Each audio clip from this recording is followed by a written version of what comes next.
आम्ही म्हणजे तुम्ही आम्ही सारे जना पोट आहे तोंड आहे जीव आहे सोस आहे चमचमीत गाण्याचा ते आम्ही सारे खवय्ये आम्ही सारे खवय्ये सारे खवय्ये आम्ही सारे खवय्ये एकमेका शिकवित नवे काही बनवावे किती किती चोचले ते जिभेचे हे पुरवावे छान छान देशी विदेशी पदार्थ जाणून घ्यावे चुकता चुकता करता करता खावे अन खिलवावे आम्ही सारे खवय्ये आम्ही सारे खवय्ये सारे खवय्ये आम्ही सारे खवय्ये. नमस्कार. आम्ही सारे खवय्या कार्यक्रमात सर्व रसिकांचं आणि खवय्यांचं मी खूप मनापासून स्वागत करतोय. रसिको, श्रावण महिना सुरू झालेला आहे आणि श्रावण महिन्यात व्रतांची आणि सणांची रेलचेल असते. हो, श्रावण महिन्याला श्रद्धेचं आणि संस्कारांचं वलय असतं. श्रावण महिन्यात उपवासाचे दिवस खूप असतात. तसे आपण उपवास करतच असतो. कधी मंगळवारी करतो, कधी आपण गुरुवारी करतो. पण श्रावण महिन्यात सोमवार आणि शनिवारच्या उपवासाला एक वेगळं महत्त्व आहे आणि म्हणूनच या श्रावण महिन्यात उपवासाच्या पदार्थांची रेलचेल असते. म्हणजे आपल्याला वेगवेगळे उपवासाचे पदार्थ खायला आवडतात आणि म्हणूनच काल सांगितल्याप्रमाणे हा अख्खा आठवडा आम्ही तुम्हाला फक्त उपवासाचे पदार्थ दाखवणार आहोत. आणि त्याच अनुषंगाने आज शिवाजी पाकच्या सौ केळकर यांना इथे मी आमंत्रित केलेलं आहे. तुमचं मी मनापासून स्वागत करतो. नमस्कार. तुम्ही जवळजवळ 18 ते 20 पुस्तकं लिहिलेली आहेत. हो. आणि त्यातल्या एका पुस्तकाला तुम्हाला महाराष्ट्र शासनाचा पुरस्कार मिळालेला आहे. तर मला त्या पुस्तकाबद्दल जरा सांगाल का थोडक्यात? त्या पुस्तकाचं नाव आहे चैत्रांगण. चैत्रांगण. 1993 साली मी हे पुस्तक लिहिलं. हा. आणि ते माझं पहिलंच पुस्तक. बर. चैत्र महिन्यात तुळशी समोर एक रांगोळी काढतात, त्याला चैत्रांगण म्हणतात. याची सर्वसाधारणांना धार्मिक माहिती आहे, म्हणजे सूर्य चंद्र वगैरे याची धर्माची माहिती आहे, परंतु ह्याची वैज्ञानिक माहिती काय आहे त्याच्यावर मी ते पुस्तक लिहिलं. बर. आणि त्याचा इतका खूप छान खप झाला आणि वर्षभरातच मला हे बक्षीस मिळालं. आणि त्याही पेक्षा मला काहीतरी लिहायला येत आहे ही मला स्फूर्ती मिळाली. नवीन एक विषय मिळाला. आणि नंतर मग मी 93 सालपासून जी लिहित गेले ती आज तागायत जवळजवळ माझी 20 पुस्तकं झालेली आहेत. बरोबर. लहान मोठी दोन्ही आहेत त्याच्यामध्ये. पण खूप लोकांनी छान प्रतिसाद खूप छान दिला. परत ही जी तुम्ही 20 पुस्तकं लिहिलेली आहेत त्यातलं तुम्हाला आवडलेलं पुस्तक कुठलं? म्हणजे चैत्रांगणला तर आपण बक्षीस मिळालं म्हणून ते बाजूला ठेवून देऊ, त्याला आपण ह्याच्यात धरायला नको. पण उरलेली 19 पुस्तकं जी आहेत त्यातलं तुमचं आवडतं पुस्तक कुठलं? सण वर्षाचे आणि त्याची पक्वान्ने हे माझं जवळजवळ 250-300 पानाचं पुस्तक आहे. 2 वर्ष मी त्याचा अभ्यास करत होते. ह्याच्यात मराठी महिन्यातले प्रत्येक दिवसाचे म्हणजे सण वार जे काय आहेत त्यांची मी संपूर्ण माहिती लिहिली आहे. म्हणजे चैत्र महिन्यात गुढीपाडवा येतो, मग ती गुढी म्हणजे लहानपणी नुसती गुढीच उभारायची, पण त्या गुढी मागचं सौंदर्य मला त्यावेळेला कळायला लागलं. त्याच्या मागच्या त्याला किती नाव आहेत त्या गुढीला, त्याची कथा काय काय आहेत, तेव्हा निसर्ग कसा असतो, त्यावेळच्या पक्वान्न काय काय असतात, अशी मी प्रत्येक 12ही महिने लिहित गेले. आणि ते पुस्तकही मला खूप आवडतं. अजून एक महत्वाचा प्रश्न मला तुम्हाला विचारायचा आहे. माझ्या असं कानावर आलंय, म्हणजे ऐकण्यात आलं की 1993 साली तुम्हाला महाराष्ट्र शासनाचा अजून एक पुरस्कार मिळाला. श्रीमती पुरस्कार मिळाला. त्या पुरस्काराबद्दल मला जरा सांगा. दरवर्षी सोलापूरला या महाराष्ट्र शासनाचं एक स्पर्धा होते आणि ते तिथलं जे हुतात्मा चौकातलं स्मृती मंदिर आहे त्याच्यामध्ये ही स्पर्धा होते, श्रीमती महाराष्ट्र. त्याच्या जवळजवळ 7-8 फेऱ्या की ज्याच्यामध्ये तुमची बौद्धिक चाचणी होते, वक्तृत्व कला तुम्हाला किती येते ते कळते, तुमच्यामध्ये काही कलागुण आहेत का ते तुम्हाला दिसतं. अशा तऱ्हेची ती खूप मोठी 700-800 अर्ज येतात. संपूर्ण महाराष्ट्रातून ते अर्ज मागवतात आणि तिथे ती स्पर्धा होते आणि घेतात स्पर्धक फक्त 30 इतके अर्ज आले तरी. म्हणजे इथपासूनच ती स्पर्धेला सुरुवात होते. आणि खूप छान फॅन्सी ड्रेस असतो त्याच्यामध्ये. मग ते फॅन्सी ड्रेस म्हणजे नुसता फॅन्सी ड्रेस नाही, तुम्ही काय केलंय आणि त्याचं ड्रेस काय केला, त्याचं महत्व काय. आता म्हणजे मी पेशवाईन झाले होते, भरपूर दागदागिने घातले होते, नऊवारी साडी नेसली होती. तर मी काय नेसलीये की ह्या साडीला बालगंधर्व आणि जिजामाता यांनी नऊवारीला प्रसिद्धी दिली किंवा तिला महत्व प्राप्त करून दिलं. याचे किती प्रकार आहेत. आता जुने दागिने सुद्धा माहिती नाहीत. गोट, तोडे, पाटल्या, बांगड्या, नथ, तन्मणी, लफ्फा, हे असे भरपूर दागिने घातले होते कारण मी पेशवाईनच होते आणि छान नऊवारी शालू नेसले होते. अर्थात त्यामुळेच पहिलं बक्षीस मिळालं होते. आणि नंतर तुम्हाला एक आयत्या वेळच्या प्रश्न विचारतात. एक पहिले 50 प्रश्न असतात पाठपोत लिहायचे, एका प्रश्नाची उत्तर एका वाक्यात. आणि नंतर ते प्रश्न जो विचारतात त्या मला दिल्लीच्या एक बाई होत्या, कुठल्या तरी ह्याच्या वृत्तपत्राच्या संपादिका वगैरे. त्यांनी मला विचारलं होतं स्त्री स्वातंत्र्याबद्दल तुमचं काय मत आहे. मी बोलले, मला अगदी थेट मनूपासून सुरुवात केली. न स्त्री स्वातंत्र्य रतीतपासून जी सुरुवात केली ती वेळ संपल्याबरोबर थोडी मी आखडती घ्यायला लागले.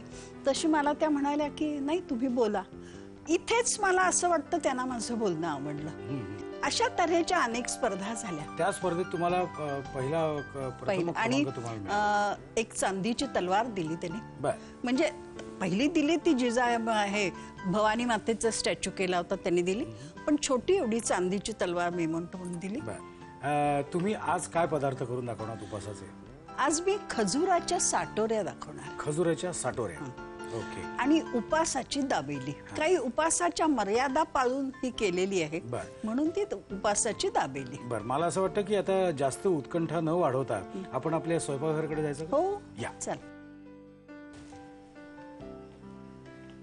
आज तुम्ही जे 2 पदार्थ आम्हाला दाखवणार आहात त्यापैकी पहिला पदार्थ तुम्ही कुठला दाखवणार आहात. साटोऱ्या, खजुराच्या साटोऱ्या. खजुराच्या साटोऱ्या. बर बर. मग त्यासाठी साहित्य काय लागतं ते आधी सांगा. हे खजूर एक विशिष्ट तऱ्हेचा, म्हणजे हा खूप मऊ आहे बघा, हा असा ज्युसी आहे जास्त. यातली बी काढून टाकायची. मग त्याच्यामध्ये साधारण किती घ्यायचे म्हणजे आपल्याला तुम्हाला जेवढं हवं असेल तेवढं, ह्याला प्रमाण काही नाही. हा ह्याच्यामध्ये हा डेसिकेटेड कोकोनट घालायचा, नाही तर हे खोबरं सुद्धा चालतं. त्याच्यानंतर खसखस घालायची भाजून, वेलदोड्याची पूड घालायची. ह्याच्यात साखर नाही. खजुराची जेवढी गोडी आहे तेवढीच गोडी. मिल्क पावडर त्याच्यामध्ये मिल्क, कारण हे असं केलं की ते थोडं पातळ होतं. हे घट्ट करण्याकरता मग मिल्क पावडर घालायची. हे वऱ्याच्या तांदूळाचं पीठ. त्याच्यात थोडं मोहन घातले आणि ही याची कणिक मळली. आणि हे राजगिऱ्याचं पीठ. जर हे फार पातळ झालं म्हणजे काही वेळेला खूपच ज्युसी असेल तर मग थोडं राजगिऱ्याचं पीठ घालायचं. हे जे बनवलेलं आहे ते ह्याचं कुस्करून बनवलेलं आहे. बरोबर. साहित्य काय ते आपण समजून घेतलेलं आहे. आता आपण जातोय कृतीकडे, पण तत्पूर्वी घेऊया एक छोटीशी विश्रांती. ब्रेक नंतर सगळ्यांचं परत एकदा मनापासून स्वागत आहे. आणि आता आपण बघूया साटोऱ्या कशा बनवायच्या.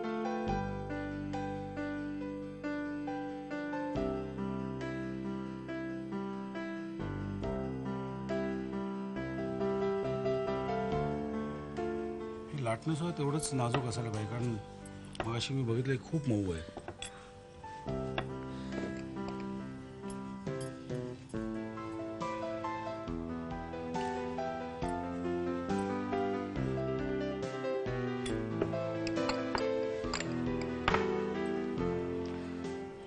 असे 2 करून घेतले तुम्ही. आता त्यात आपण ते भरणार.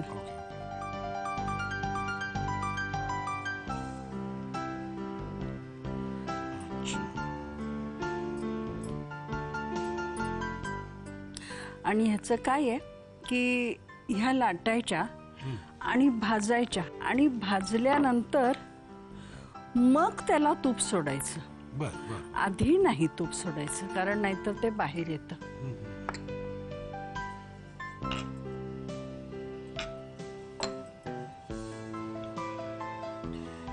या पोळ्यांची मला वाटतं, या साटोऱ्यांची ब्युटी हीच आहे की याच्यात साखरही घालत नाही आपण, गुळही घालत नाही. नाही, काही नाही. खजुराचा जो स्वतःचा गोडवा आहे त्याच्यावर जेवढं गोड, म्हणजे ज्यांना डायटिंग करायचंय पण म्हणजे साखर खायची नाहीये, गुळ खायचा नाहीये, त्यांच्यासाठी त्यांनी हे best. साटोऱ्या खाल्ल्या तर काही हरकत नाही असं मला वाटतं.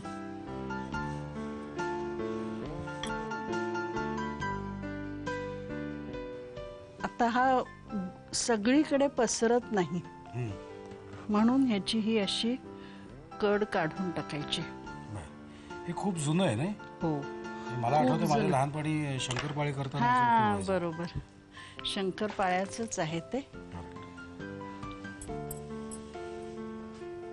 आणि ही जेवढी तुम्हाला पातळ लाटता येईल तेवढी ती लाटायची.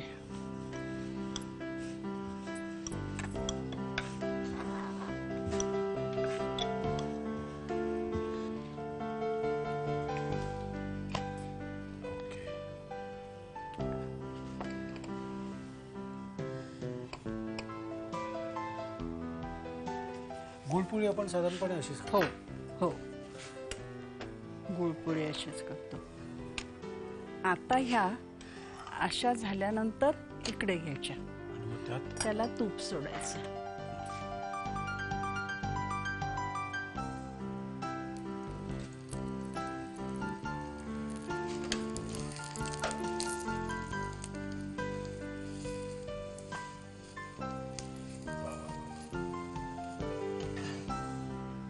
अच्छा, जास्त हे करायची फ्राय जास्त नाही करायची नाही नाही, बरोबर. फ्राय जास्त करायची नाही, नाहीतर ते खजूर आहे ना हां हां. तो लवकर जळतो. अच्छा, म्हणजे थोडक्यात फक्त दाखवायचं आणि हा, बाहेर काढायचं.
साहित्य कमी असल्यामुळे पटापट होत सुद्धा असतील, म्हणजे मनात आलं तरी आपण करू शकतो. अगदी. फक्त हे असायला पाहिजे, हा, खजूर असायला पाहिजे. खजूर असायला पाहिजे. नाही का? हो.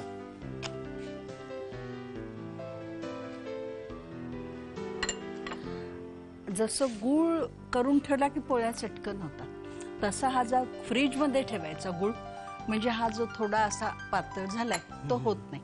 आणि पातळ झाला तर त्याच्यात तुम्ही काहीतरी डेसिकेटेड कोकोनट म्हणा, मिल्क पावडर म्हणा, हां. ह्या जर एकदम इथे टाकल्या आणि तूप टाकलं तर ती फुटतेच ओके. असे. हो, त्यामुळे ह्या थोडीशी नेहमी भाजून शेकून घ्यायची आणि हा मग त्याला- हा, मग इकडे आणायची. त्यामुळे ह्याला 2 तवे लागतातच.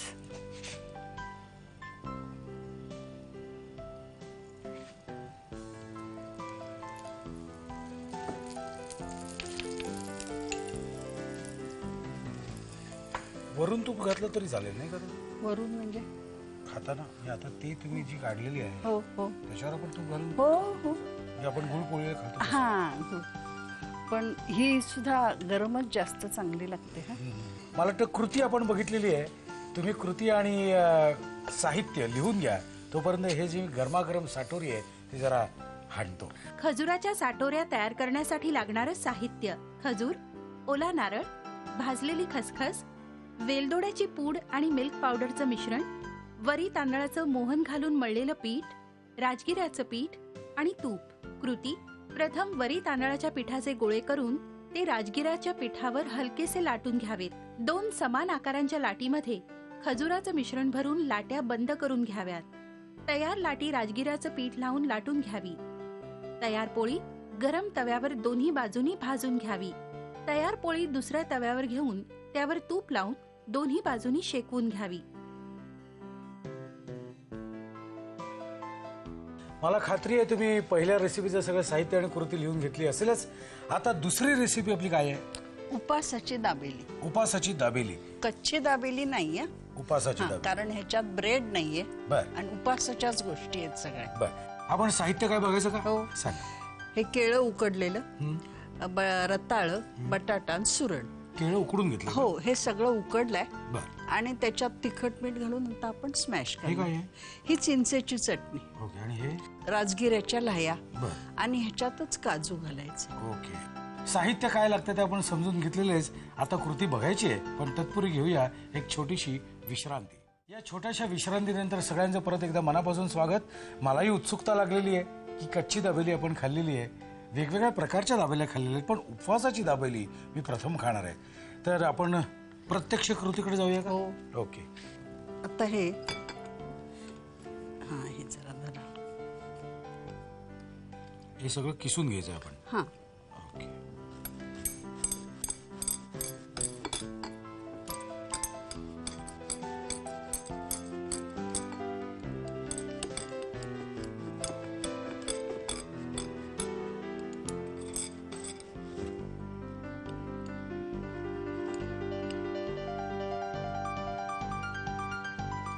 बटाटा किसायला त्या मनाने सोबत? हो, सोपाच.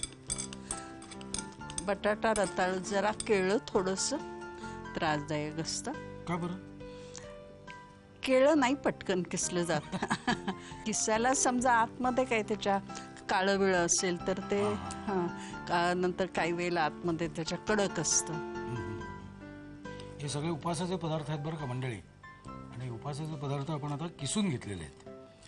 त्याच्यामध्ये मग आता मीठ घालूया,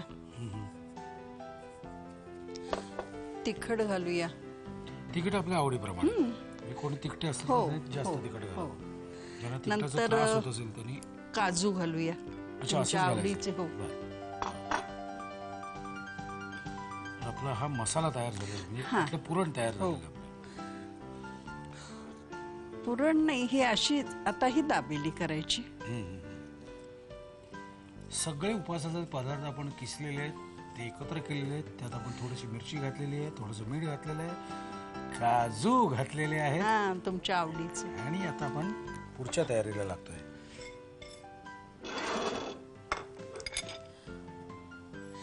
या राजगिऱ्याच्या लाह्या आहेत.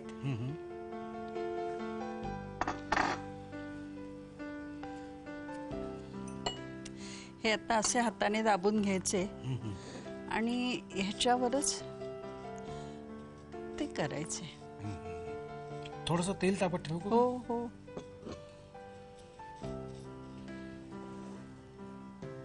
प्रमाण बघा फक्त. बस शॅलो फ्राय आहे. घाला आणखी थोडं.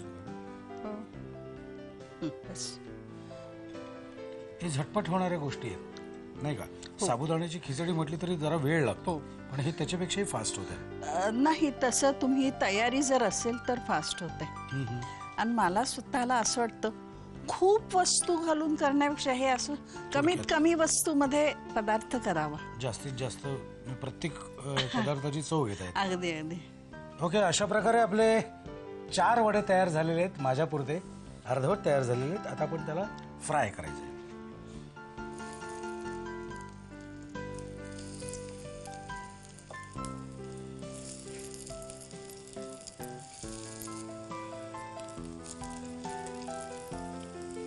मंद आचेवर आपण त्याला फ्राय करून घ्यायचं. हल्ली मंद आचेवर हा शब्दच गेलाय, कारण लोकांना वेळ कुठे असतो. सगळं झटपट झटपट पाहिजे, त्यामुळे मंद बिंद शब्द गेलेच सगळे माराच्या भावात. उपासाची दाबेली तयार होती. जरा वेगळा प्रकार आहे. अशा प्रकारे आपली उपासाची दाबेली तयार झालेली आहे. आता ह्याच्यावर फक्त चिंचेच्या चटणीचा एक एक थेंब टाकला की ओहो हो, क्या बात आहे. ती चटणी मी टाकतो, तोपर्यंत तुम्ही साहित्य आणि कृती जरा लिहून घ्या. मी टाकतो आणि सुरू करतो. उपवासाची दाबेली तयार करण्यासाठी लागणारं साहित्य: उकडलेलं केळं, रताळ, बटाटा आणि सुरण, चिंचेची चटणी, राजगिऱ्याच्या लाह्या, काजू, हिरवी मिरची, मीठ आणि तेल. कृती: प्रथम उकडलेलं केळं, रताळ, बटाटा आणि सुरण किसून घ्यावेत. तयार मिश्रणामध्ये मीठ, हिरवी मिरची आणि काजू घालून ते मळून घ्यावं. तयार मिश्रणाचे गोळे करून ते राजगिऱ्याच्या लाह्यांमध्ये घोळवून घ्यावेत. तयार गोळे गरम तेलामध्ये परतून घ्यावेत. खजुराच्या साटोऱ्या आणि उपवासाची दाबेली हे दोन्ही पदार्थ तयार आहेत आणि मी आधी टेस्ट करून बघणार आहे. उत्तम झाले असणार याबद्दल माझ्या मनात कुठलीही शंका नाही. आणि साजूक तूप आहे. खरं म्हणजे मला अलाउड नाही एकंदरीत तब्येत बघता, पण कंट्रोल करणं मुश्किल आहे.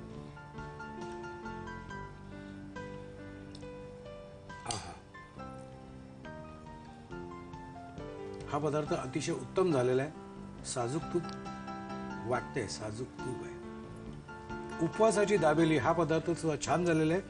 आता ह्याच्यावर आपण फक्त एक चिंच गुळाची चटणी वगैरे टाकली की हो हो हो वंडरफुल. एक गोष्ट लक्षात घ्या, आपण कच्ची दाबेली खातो, त्यानंतर चीजवाली दाबेली खातो, पण हा एक वेगळा पदार्थ आपल्याला सौ केळकरांनी दिलेला आहे. तो तुम्ही घरी करून बघा. साधा आहे, सोपा आहे, सरळ आहे, पटकन होण्यासारखा आहे. उपवासाचे पदार्थांची ही मालिका चालू आहे आणि मला खात्री आहे हा अख्खा महिना, हा अख्खा श्रावण महिना तुमचा खूप छान सुटसुटीत आणि वेगवेगळे पदार्थ खाण्याचा जाईल. सौ केळकरांना आमच्याकडून एक छोटीशी भेट आहे, ती त्यांनी स्वीकारावी अशी विनंती आहे. आणि तुम्ही तर आमच्या कायमपणे लक्षात राहणारच आहात. आम्हाला वेगळे 2 पदार्थ तुम्ही दाखवलेले आहेत, पण आमची थोडीशी एक आठवण तुम्हाला राहावी म्हणून तुम्हाला एक छोटीशी भेट.